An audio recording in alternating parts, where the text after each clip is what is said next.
الشيطان الرجيم. بسم الله الرحمن الرحيم.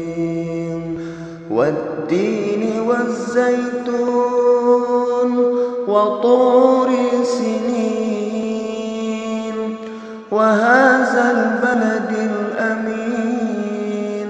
لقد خلقنا الإنسان في أحسن تقويم ثم رددناه أسفل سافلين إلا الذين آمنوا وعملوا الصالحات فلهم أجر غير ممنون.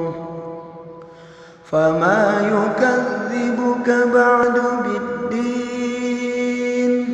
أليس الله بأحكم الحاكمين. صدق الله العظيم.